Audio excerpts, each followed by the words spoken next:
Hello everyone, welcome to another Primetime Funk Mods experience. So, jumping right in, I went ahead and I had a pretty good tax return and I pulled the plug on a Game Boy Light finally because it intrigued me and it was a piece of the Game Boy Pocket history. I'm a huge Pocket fan. The bigger screen, the crisper pixels, all of these things add up to amazing things. However, I really loved the idea of like what would happen if Nintendo actually did their own backlight. And as you know, the Game Boy Lights were only a thing for like 6 months, and I think they were only released in Japan.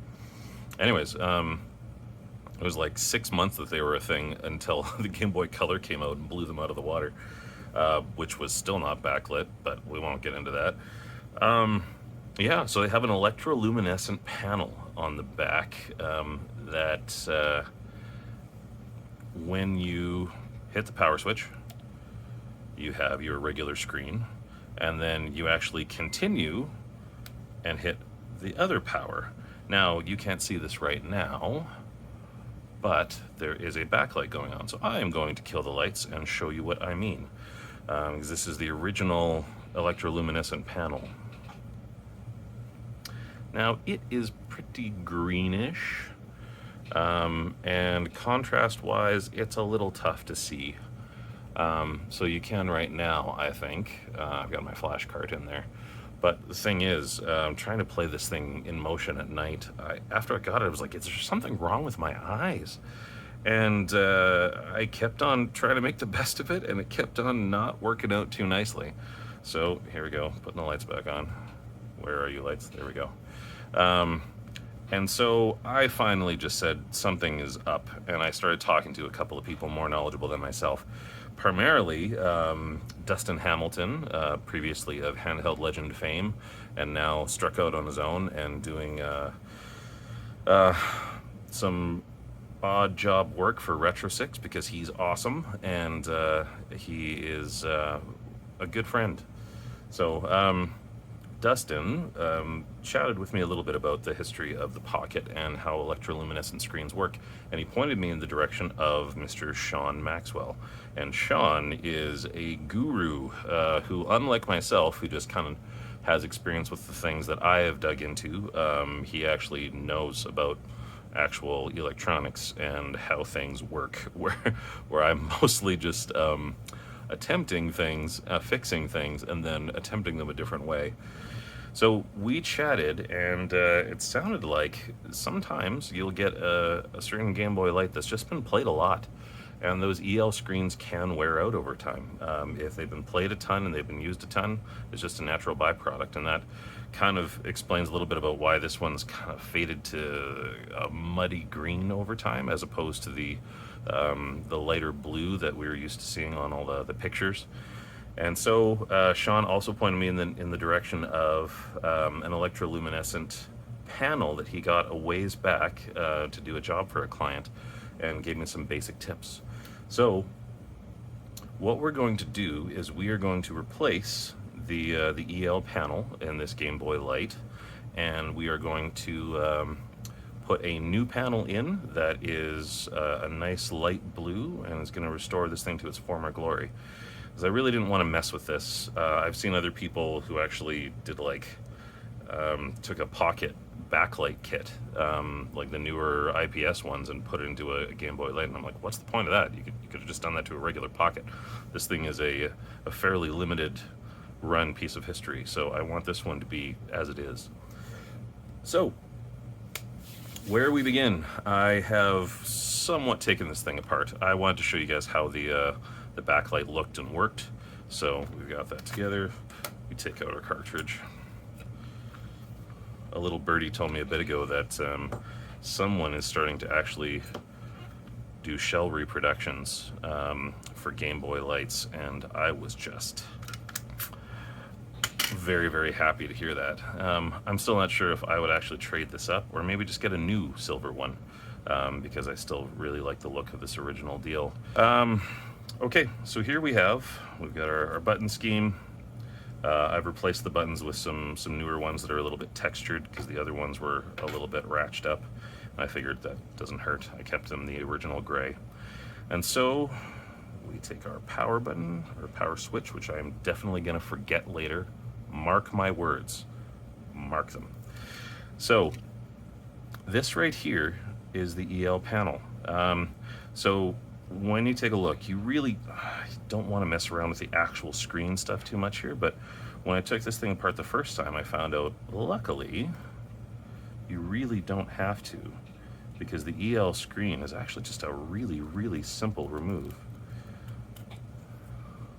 So as you can see, it's got a couple of points of contact here that connect.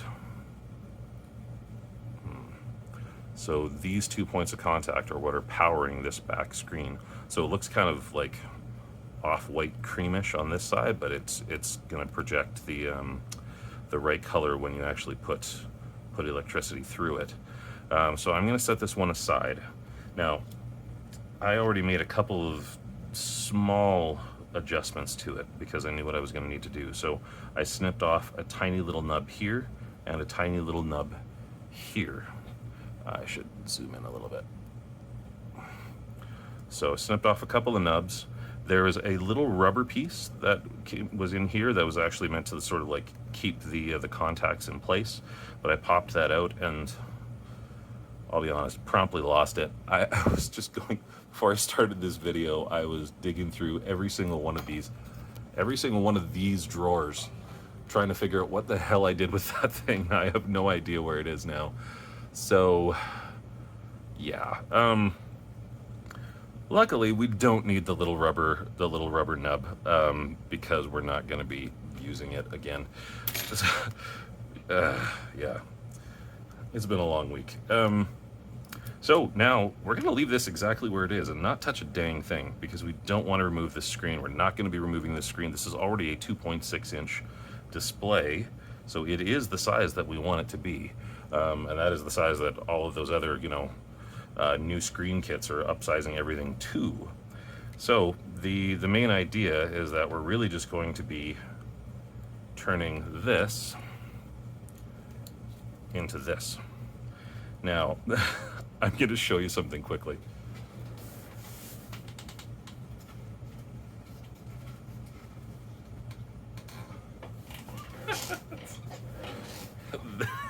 This was the first thing I ordered.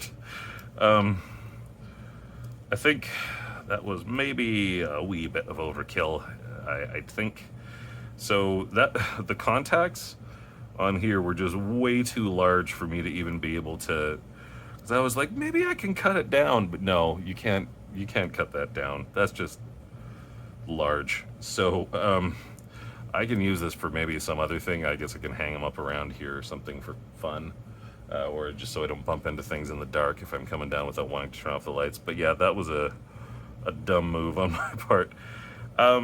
So after I got these, I had already thankfully talked to Sean Maxwell and ordered the proper size. So I was like, well, live and learn. That was $30. Yeah.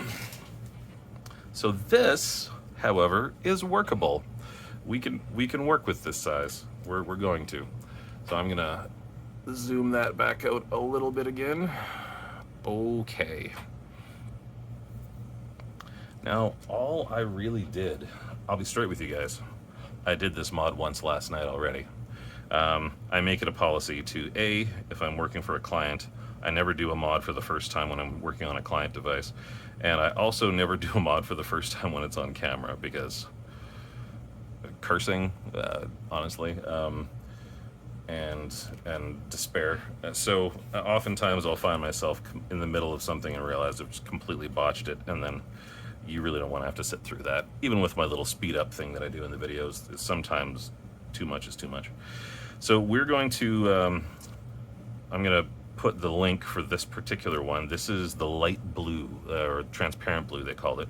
And I was lucky because I nailed it on the first try. There was a few choices, and regular blue would have been too dark. Contrast would have not really worked against it. So you really want either white or transparent blue if you're going to be choosing the colors. I'm going to put the link to this particular one in the description on the video as well, because that's really where most people are going to be going for it. But I think once you see how this is done, yeah, it requires a little bit of care, but this is absurdly easy comparatively, and there's a lot of Game Boy Lights out there that need a refresh. So after seeing that there was really nothing out there for it, especially because the Kitsch Bent store is shut down and they actually had EL backlight replacement kits, I've been checking their website since the fall, and I don't know if they're coming back. So there's nobody out there right now doing a lot of information about this. So this might be one of the first videos on ye old interweb that talks about specifically how to order parts and do this yourself. So we're going to make use of the parts that we've got, and we are going to create pretty much note for note replacement for this guy, but in a newer, fresher, lighter blue that is not worn out. So I'm going to set this guy aside now, and then bring it right back because I need it almost immediately. So first thing, we're going to snip off this little, this is essentially just a guard. Now I ended up soldering, I cut the wire off of it, but then I ended up soldering it back together because when I was doing this last night, I'm like, I don't know if the kind of cutting that I'm going to be doing on this is actually going to cut the connection, but that's because I didn't really have a basic understanding of how electroluminescent panels work. As long as you're actually putting through both sides of current, the sucker's going to light up.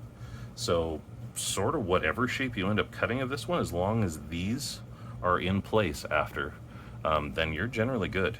So I did a lot of extra work on this one so I could reconnect it and try turning it on and make sure that it did still work. So with this one, I'm a little more confident. So what I am going to do is desolder this. To actually use a fair bit of it on here. Try not to remove a bunch of the solder. You'll need that later because you don't want to have to prime new pads. And so that gets a lot of the stuff out of the way. Now, what I did was I went through and I traced this. So I took a little piece of, for one, make sure it's on the right side. So if I did it the other way, it would have been bass backwards, as they say, because this is actually the side that lights up.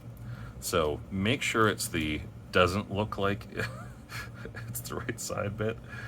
So I'm going to use a little piece of double-sided tape to stick it to there so I can trace it properly.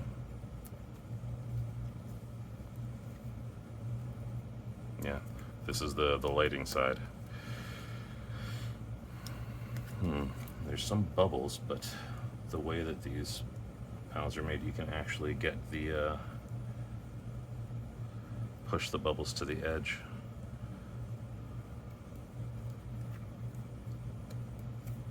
I'll work on that a little bit more. It'll come out easier once I've actually cut the sides. Now, one thing you do want to do is, on the first time around, I had actually put it right to the plastic edge, and of course, the plastic edge isn't actually going to light up at all, right? So make sure that you're actually putting it only on the part that is going to light up. So make sure it's actually going to be electroluminescent and not just like plastic edging on the side. Now, I'm going to trace this, and then I am going to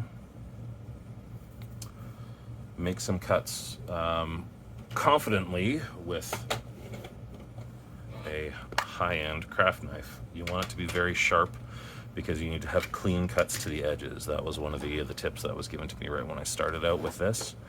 And then we are just going to use a fine point Sharpie to trace around and make it essentially the same shape, because that is what is made to fit in here. This shape is that. So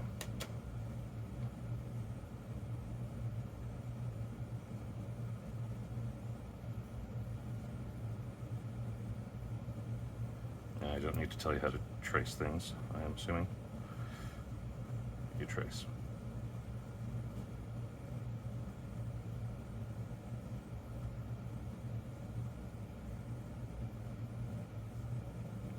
Now these little divots in the side actually do matter, because again, it's going to be about,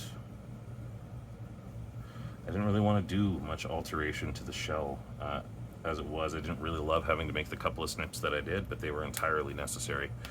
So in this case, we're now done with this guy. So I'm going to set that aside. It still technically worked, so I really don't want to like, oh snap. Well, yeah, make sure you don't get Sharpie in the sides, I guess. Well, it wasn't going back in there anyways. So yeah, be careful if you can. Make sure that you can wipe the stuff off. I am going to be cleaning it with some isopropyl alcohol after we're done with the cutting. So now is a good time to talk about the necessity of trimming well. So I'm going to use, for the big stuff, some very sharp scissors.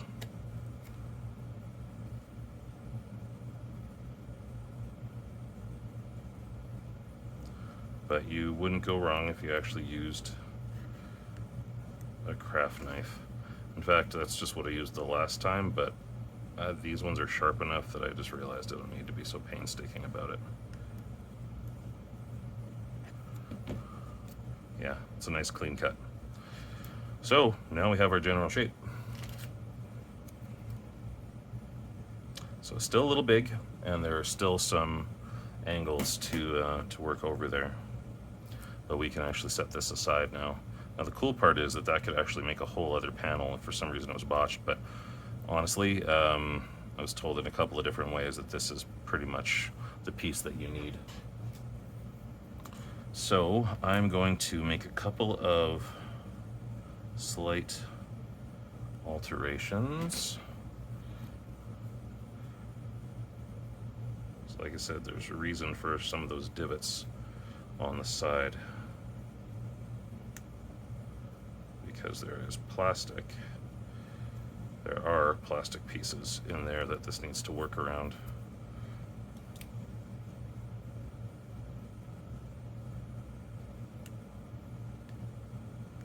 And they don't have to be very deep.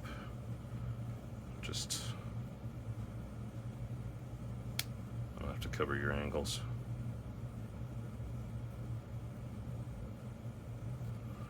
This isn't going to be on camera. These pieces are just going to fit around plastic divots on the edges.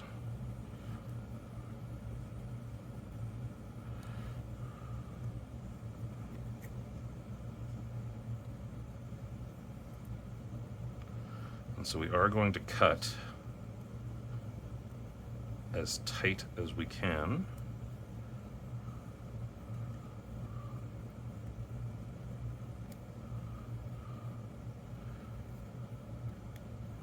To just have the contacts.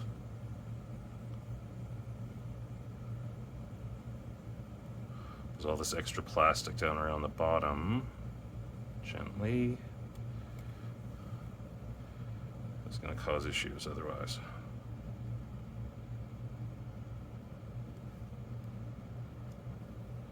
And you don't want to overcut. So for this part, I'm going to use the fancy craft knife.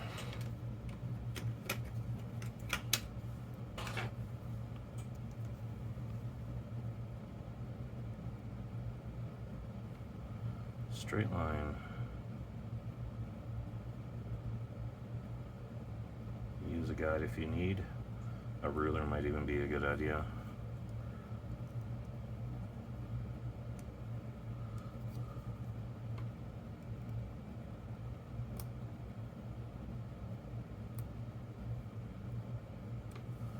Just score it a couple of times and it should pop right off. Just make sure it's a clean cut. So do what you gotta.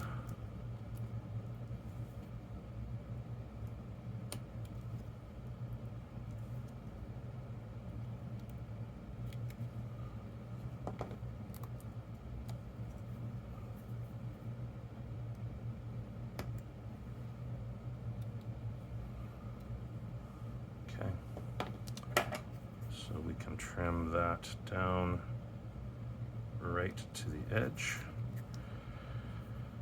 And there, we don't have any excess anymore, really. Now, based on my experience with the last night, we may need to trim down those little divot spots a bit more, but this gives us a really good place to start. I'm going to clean up that Sharpie. Strangely enough, I didn't do that to myself last night, so just a little bit of IPA. Get that off of the edges. That stuff.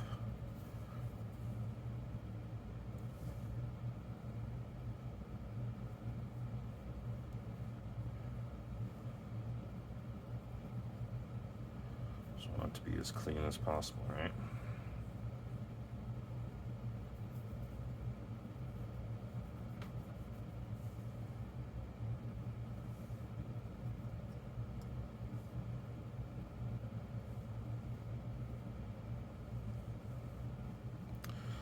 Okay, and should be able to cut off.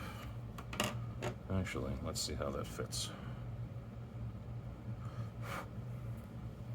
Okay, that's it for the alcohol. Closing time.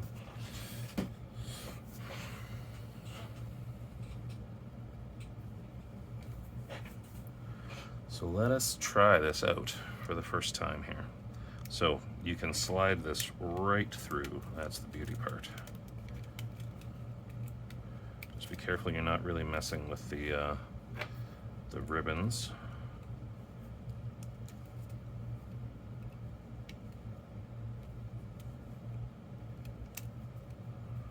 Okay, so we've got some action here.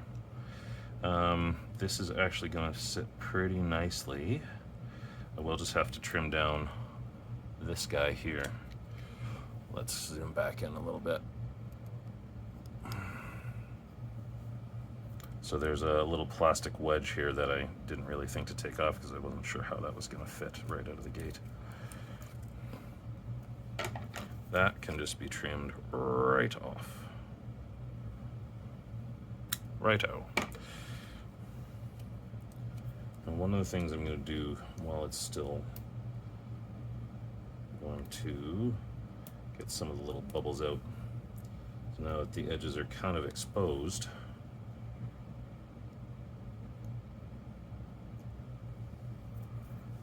there's a little bit of air creeping in. But the nice thing is we can get the air out just the same way that it came in the first time. I'm not too concerned.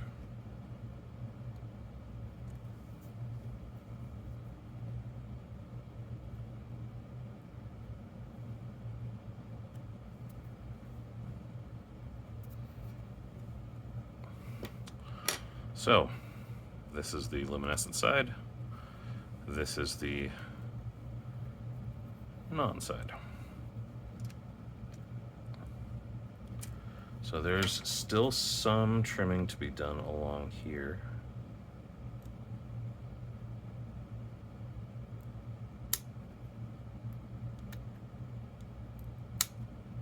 This is the only piece that's going to give us some trouble.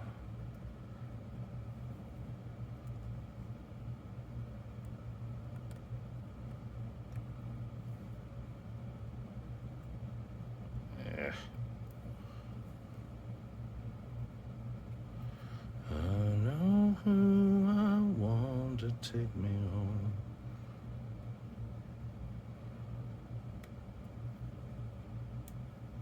There. I think we are resolved.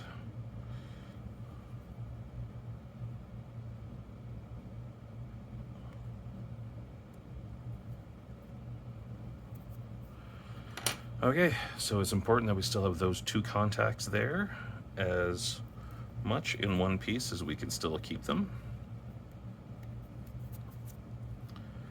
And let's fit this again. Just trying to be gentle as possible.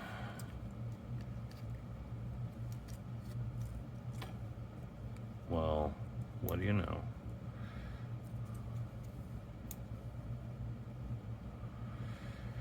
Now here's the interesting part, is that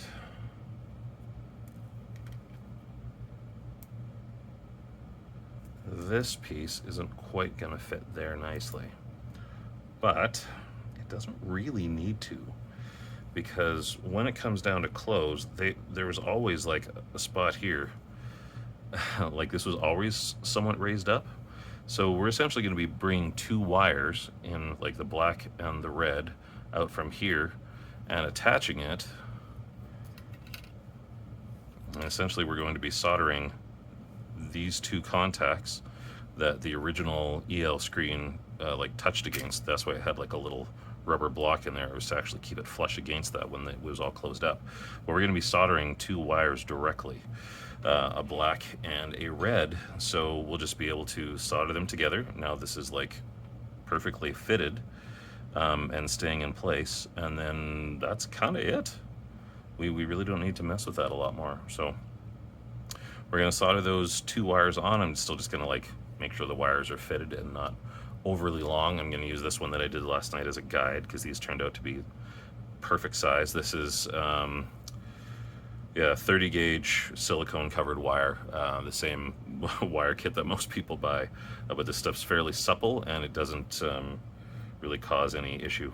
You just want to make sure you don't have a lot of excess wire. You don't need to have them like attached when you've got them this far apart or anything like that, because really you're just going to be making sure that you kind of got to solder it after you like get it all put together and you feed it through, and then you'll solder it together, and then you would have to desolder it from the board to be able to remove that thing again if there was a fitment issue, which I did have to do once last night, but again, not the end of the world. So let's move on to the, I'm going to set the board aside. I'm going to take out this one, and then we're going to fit a couple of wires. And we're going to solder those onto this guy, and then solder the whole thing on where it's supposed to go. So let's do that.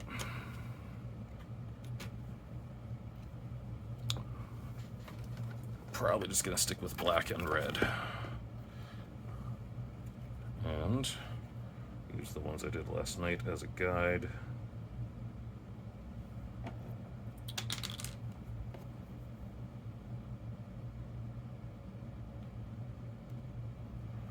There we go.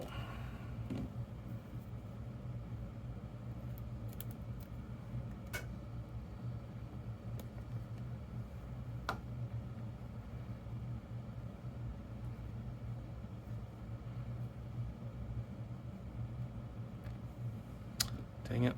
That's why I have the tape there. I hate it when it goes back inside.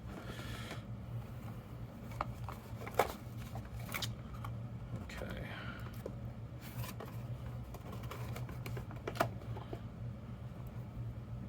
Do as you're told. Go to your home. Go to your home!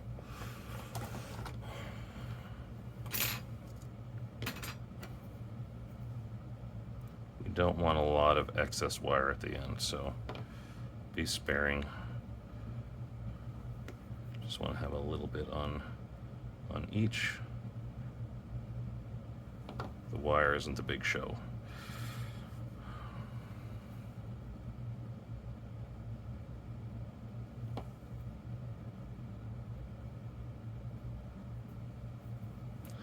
But you will want to tin your wires ahead.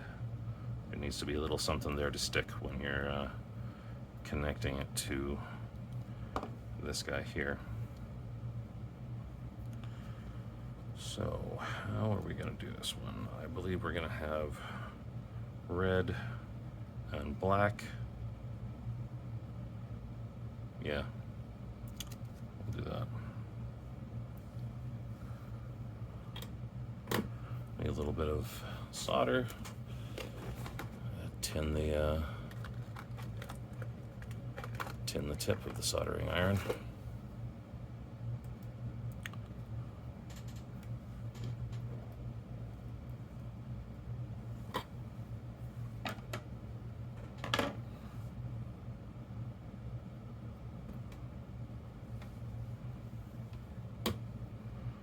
I always give the ends a little bit of a twist as well, so they don't go all snake hairy on me.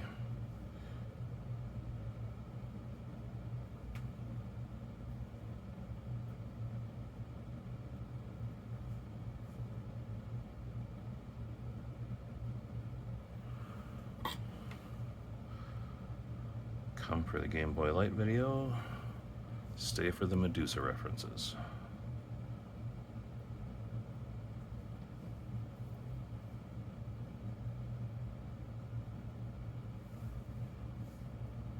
What's a little bit of Greek mythology between friends?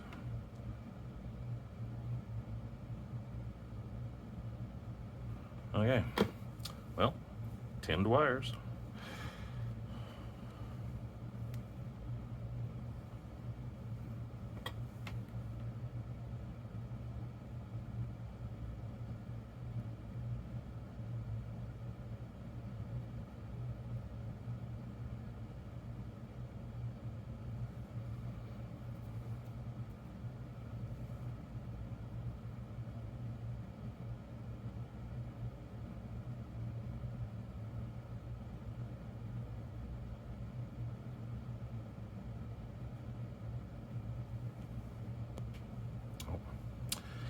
Hit the thing with my head, rookie move.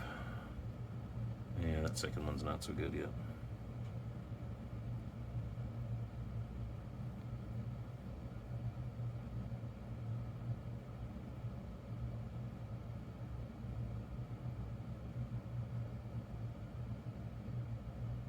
Better.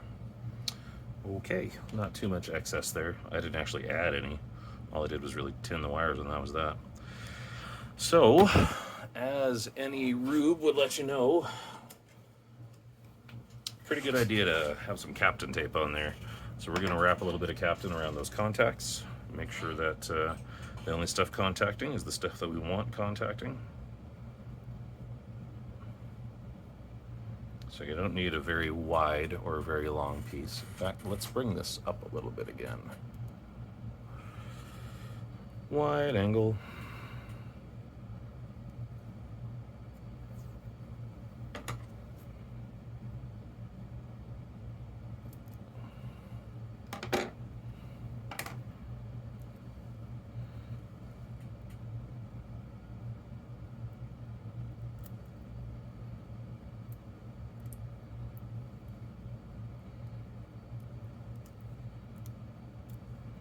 Just wrap it enough times that you know it's not going to come off. And there we go. Got some well soldered contacts and a little bit of tinning, so it'll make it simple to connect to the board. Okay, so let's take extremely sharp things, put those away. I don't trust myself not to hurt myself. I think we're mostly done. This is most of the hard work, was actually getting the cut and the fitment right on the panel. But since I did it once already, I was able to do it a little bit more efficiently. Okay, so now we have our pieces. So we can fit this through.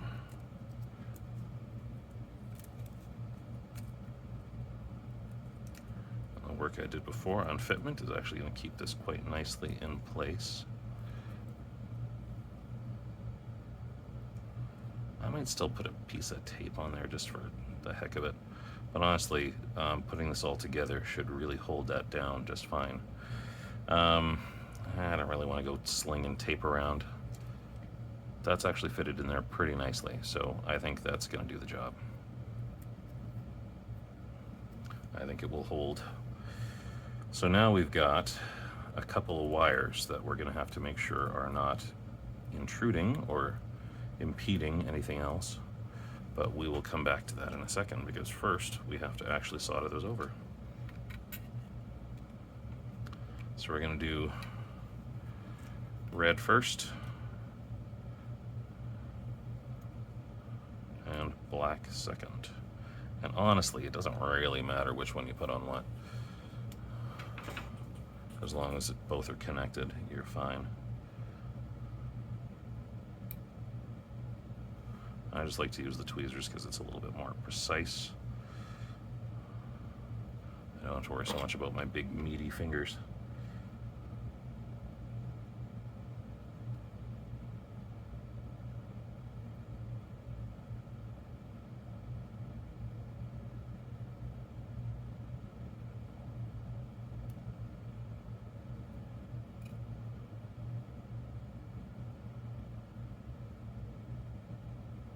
There we go. That is one.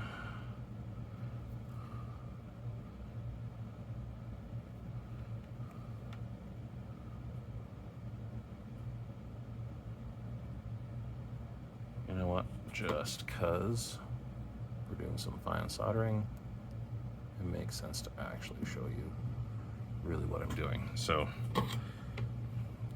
you know, 50% too late, but at least you can see what I'm doing with the second one.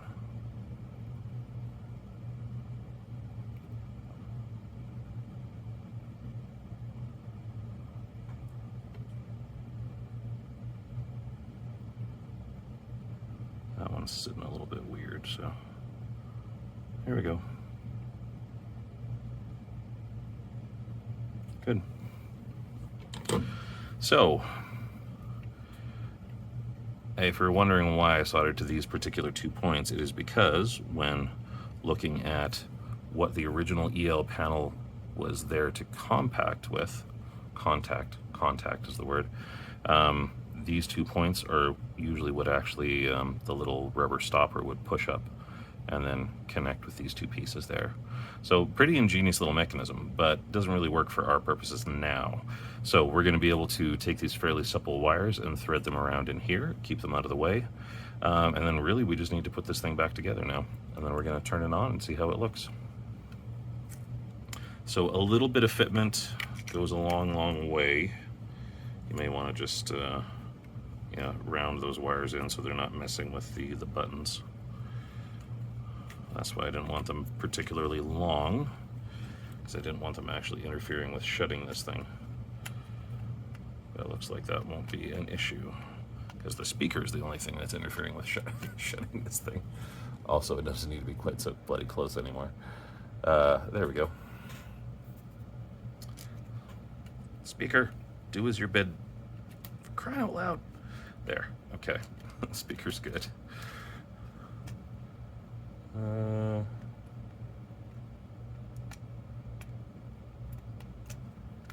I think we're good. You know what? We might. Just because I said it now, it's not going to be.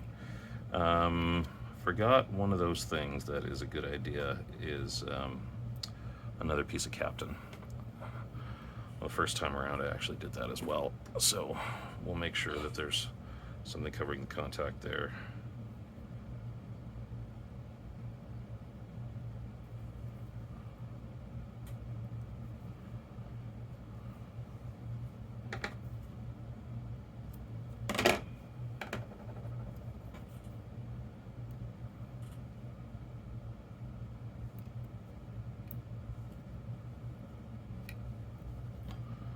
Always good policy.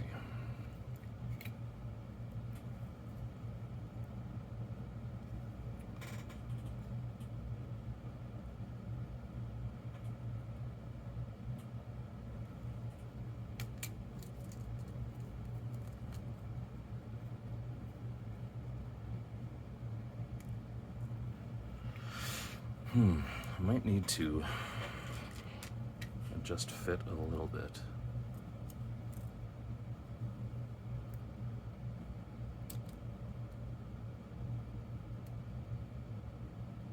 Yeah, I think I need to take a little bit more off the bottom there. It's not. There. That was indelicate, but necessary.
Okay.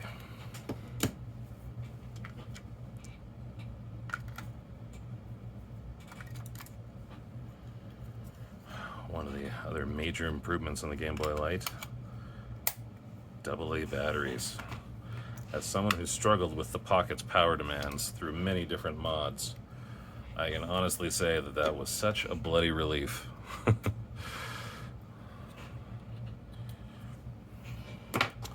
Okay, hit moment of truth time, folks. Let's turn off some lights, put in ye old multi-cart, and see how she works.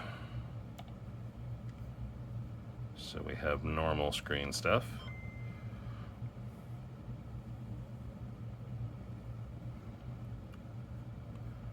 And now, oh, there it is.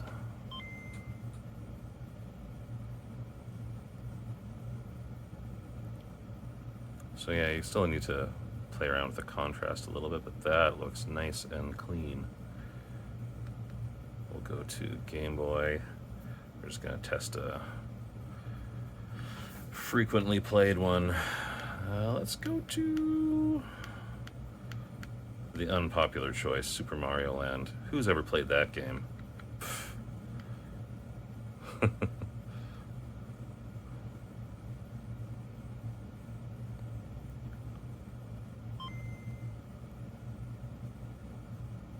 Oh yeah, that looks nice.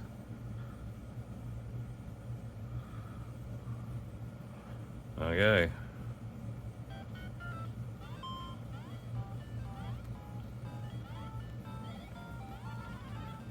That looks pretty clean, guys. It's no longer washed out green. I'm actually seeing like a nice light, the actual Game Boy Light blue. Yeah. So sweet. Okay. So we just restored an original.